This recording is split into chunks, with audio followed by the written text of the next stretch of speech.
अस्सलाम वालेकुम एरीज़, मैं हारिस अज़मी प्रोफेशनल एस्ट्रोलॉजर आपकी खिदमत में हाज़िर हूँ इस हफ्ते का रिसर्च वर्क लेकर। एरीज़, ये हफ़्ता बड़ा इंपॉर्टेंट होने वाला है। दो मेजर और फास्ट इफेक्टिव स्टार्स हाउस बदल रहे हैं और आपके लिए बड़े मुफीद होने जा रहे हैं। सूरज 7वें घर में इंटर होगा इस हफ़्ते की 24 तारीख को। वैसे ये हफ़्ता 22 सितंबर को शुरू होगा और 28 सितंबर तक चलेगा। और जैसे ही हफ़्ता शुरू होगा 2 दिन के बाद सूरज 24 सितंबर को आपके 7th हाउस में इंटर होगा। इस साल सूरज 7वें घर में वीनस को ज्वाइन करेगा, तो एरीज़ के रिलेशनशिप के तमाम मामलात सॉर्ट आउट होंगे। अगर कोई बंदा, कोई एरीज़, कोई फीमेल एरीज़ अगर लाइफ पार्टनरशिप की ख्वाहिश रखते थे या कोई प्लान कर रहे थे, तो ये तय बात है कि इस हफ्ते ये जो चेंज है उनके लिए बड़ी मुफीद साबित होगी। रिलेशनशिप के और भी बहुत सारे फ़वाइद हासिल होंगे। एक फ़ायदा ये है कि कम मोहब्बत वाले जोड़े ज़्यादा मोहब्बत इख्तियार कर पाएंगे। रिश्ता या अज़दवाज के लिए सक्सेस रेशो काफ़ी हद तक इंक्रीज़ कर जाएगा। जिन बहन बेटियों की शादियों में रुकावट थी, सूरज के 7वें घर में वीनस को ज्वाइन करने से वो मैक्सिमम सोलर सपोर्ट हासिल करेंगे और शादी होने के चांसेस एरीज़ के लिए 2019 के बेहतरीन दौर से गुजर रहे हैं। बात यहाँ ख़त्म नहीं हुई है एरीज़। जिस हाउस में वीनस और सन आपस में मिलकर रिलेशनशिप को तक़वियत दे रहे हैं, उसी हाउस में 28 सितंबर को नया चांद भी हो जाएगा। अकेला वीनस ही रिलेशनशिप के लिए बहुत होता है। अकेला वीनस ही आपकी आर्ट एबिलिटी के लिए बहुत होता है। अकेला वीनस ही आपके इमोशंस के लिए बहुत होता है। लेकिन वहाँ पर मून का आ जाना उस इमोशन लेवल को, उसकी शिद्दत को, उसकी प्योरिटी को, उसकी मैच्योरिटी को बेहद बढ़ा देगा। तो आप लोगों के प्यारे आपकी तरफ माइल होंगे। जिन लोगों से नई कमिटमेंट्स होने जा रही है वो बड़ी स्ट्रॉन्ग बाउंडिंग क्रिएट करेगी, सोल एक्सचेंजेस क्रिएट होंगी, नाराज़गियाँ ख़त्म होंगी, आर्ट एबिलिटी बढ़ेगी। ये सब चीज़ें वीनस और मून की वजह से। वीनस और मून जब दोनों एक हाउस में हो और ऊपर से सन भी उसी हाउस में हो, तो सन क्योंकि लॉर्ड ऑफ सोलर सिस्टम है, वो उन सब चीज़ों के रिवॉर्ड को इन्हेंस कर देगा। और अलग से क्या देगा, पार्टनरशिप के कारोबार करने वाले एरीज़ को बहुत फ़ायदा होगा। एरीज़ वैसे भी सूरज के बिल्कुल नेबर स्टार हैं।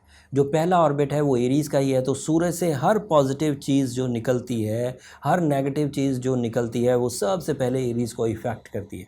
क्योंकि सूरज 7वें घर में आपके लिए बहुत मुस्बत है, तो एरीज़ इस पूरे महीने, सूरज एक हाउस में 1 महीने के लिए आता है, 30 दिन के लिए। तो इस वक्त वो 24 सितंबर से आपके 7th हाउस में आ चुका है, 24 अक्टूबर तक अब रहेगा। क्योंकि हम हफ्तावार बयान कर रहे हैं, इस हफ्ते तो सूरज, चांद और वीनस, ये 3 प्लैनेट्स आपके 7वें घर में रहेंगे। मार्स अब पीछे रह गया है, तो अब आपको एनर्जीज़ अपनी खुद मेंटेन करनी होगी। पहले मार्स 6ठे घर में सूरज की वजह से पॉजिटिव चल रहा था, वैसे मार्स 6ठे घर में थोड़ा सा एनर्जी लेवल्स को डिसबैलेंस कर सकता है, आपको थोड़ा लेथार्जिक कर सकता है। पहले सूरज वहाँ होने से उसको ट्रबल देने नहीं दे रहा था, लेकिन अब क्योंकि मार्स अकेला है तो हो सकता है फिज़िकल हेल्थ में कुछ ट्रबल हो, और उस वक़्त ये ट्रबल और बढ़ सकती है एरीज़, जब 17 सितंबर को सैटर्न डायरेक्ट हुआ था आपके लिए आपके 10वें घर में। 6th हाउस में सैटर्न, 6th हाउस में मार्स की इंटरफेरेंस आपकी हेल्थ को थोड़ा तंग कर सकती है, एंड 10वें घर में सैटर्न आपको थोड़ा सा डिस्टर्ब कर सकता है। तो इन दो पहलुओं को रिकवर करने के लिए आपके पास कुछ ना कुछ स्पिरिचुअल सिक्योरिटी, स्पिरिचुअल फ्यूल या कोई प्रोटेक्शन शील्ड होनी चाहिए। और मैं पिछले ही हफ्ते से ये बयान करता हुआ आ रहा हूँ। पिछली वीडियो इतनी इन्फॉर्मेटिव नहीं थी, हमारे पास उतनी अच्छी टीम नहीं थी, लेकिन इस हफ्ते मेरे साथ नए मेरे दोस्त, बहुत तजर्बाकार जावेद भाई और इमरान, ये अब प्रॉपर हमारे साथ चलेंगे और एक नई टीम के साथ अब हम लोग कोशिश करेंगे कि एक प्लेजेंट अंदाज से आप तक इन्फॉर्मेशंस पहुँचे और इस इन्फॉर्मेशन का आपको भरपूर फ़ायदा हो। इसके लिए जो मैं रेमेडी देने जा रहा हूँ वो बहुत इफ़ेक्टिव है। और वैसे सादा बात है एरीज़, सन एंड मून 2 ऐसे प्लैनेट्स हैं जिसकी हमें रोज़ ज़रूरत पड़ती है। इसलिए इन 2 प्लैनेट्स का जब गोल्डन सीज़न हो तो ज़्यादा से ज़्यादा इन एनर्जीज़ को ग्रैब करना चाहिए। और इन एनर्जी को ग्रैब करने के लिए जो जर्नल फॉर्मेशन है वो तो चलेगी, दिन चढ़ेगा, रात होएगी, दिन में सूरज की रेडिएशंस आपको मिलेंगी, रात में मून की रेडिएशंस मिलेंगी। बट इसके अलावा अगर आपने ब्लू सफ़ायर पहना हुआ होगा, आपका बर्थ स्टोन भी है, तो वो आपके लिए otherwise spiritual, scientific and cosmic energy की सपोर्ट की वजह बनेगा। उससे सैटर्न भी बैलेंस होगा, उससे आपके इमोशंस भी गैर मामूली बूस्ट पकड़ेंगे, आपकी हाँ रिपेयरिंग्स भी हो सकेंगी और आप इस फैक्टर से ज़िंदगी के कई शोबों में मदद हासिल करेंगे। ये इस हफ्ते की प्लानिटरी पोजीशन थी। अब ओवरऑल डिस्कस कर देता हूँ कि प्लैनेट्स कहाँ कहाँ हैं। मार्स आपके छठे घर में थोड़ा सा नेगेटिव हो सकता है, तो इसलिए अपनी सेहत का ध्यान रखिएगा। सैटर्न डायरेक्ट हो चुका है, अगले 6-7 महीने अब डायरेक्ट रहेगा, 10वें घर में है। आपको करियर साइड पे ध्यान से करना होगा, जॉब छोड़ने की गलती मत करिएगा। जॉब पर अगर कोई ट्रबल होती है तो उसे बर्दाश्त करिएगा, बैक फुट पर रहने की कोशिश करिएगा, बॉसेस के साथ अपने ताल्लुकात अच्छे रखिएगा और अपने कुलीग्स के साथ अपने ताल्लुकात अच्छे रहेगा।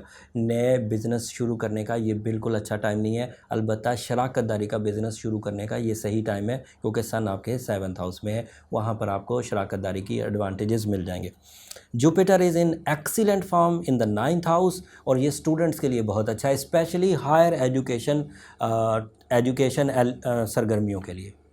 सो स्टूडेंट्स को कोई इशू नहीं है। और ऐसे एरीज़ जो ट्रैवल करना चाहें, ऐसे एरीज़ जो अपने अंदर कुछ ग्लूमी हो गए थे, उदास हो गए थे, डिप्रेशन महसूस कर रहे थे, वो भी जुपिटर की सपोर्ट से अच्छे चलते रहेंगे। तो ओवरऑल 9वें घर में जुपिटर की सपोर्ट और 7वें घर में सन, वीनस और मून की सपोर्ट आपको एक दवाम दे रही है।